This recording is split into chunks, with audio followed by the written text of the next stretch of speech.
இவ்வளோ நாளா எனக்கு இந்த டிஃப்ரென்ஸ் தெரியவே தெரியாதுங்க. என்னான்னு தானே கேட்குறீங்க. இவ்வளோ நாளா நான் வந்து ஜிலேபியும், ஜாங்கிரி ஒண்ணுன்னு தான் நினச்சிட்ருந்தேன்.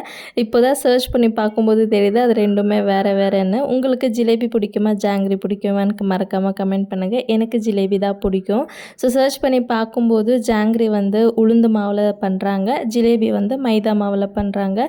சரி தீபாவளி வருது இல்லையா? நாமளும் வீட்ல செஞ்சு ட்ரை பண்ணி பார்ப்போம்ன்னு சொல்லி தான் ட்ரை பண்ணியிருந்தேன்.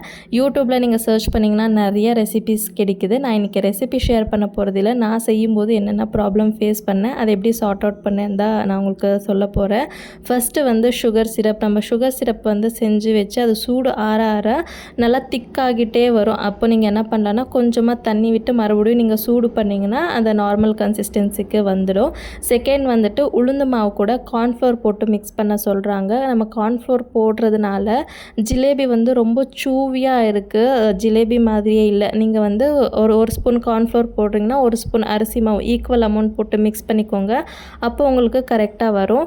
நெக்ஸ்ட்டு வந்து நீங்கள் என்ன பைப்பிங் பேக்கில் நீங்கள் ஆட் பண்ணிவிட்டு சுட போகிறீங்களோ ஜிலேபி, அந்த ஹோல் வந்து கொஞ்சம் பெருசாக இருக்கிற மாதிரி பார்த்துக்கோங்க.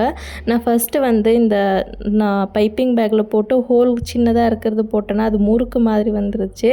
அதுக்கப்புறமா நான் ஒரு பால் கவருக்கு ட்ரான்ஸ்ஃபர் பண்ணி கொஞ்சம் பெருசாக சுட்டு எடுத்தேன். அதுக்கப்புறமா ஜிலேபி வந்து சூப்பராக இருந்துச்சு. இது வந்து சுட சுட சாப்பிட்றத விட நல்லா ஆறி நெக்ஸ்ட் டே இல்லைனா ஈவினிங் போல் சாப்பிட்டிங்கன்னா டேஸ்ட் வந்து சூப்பராக இருக்கும்.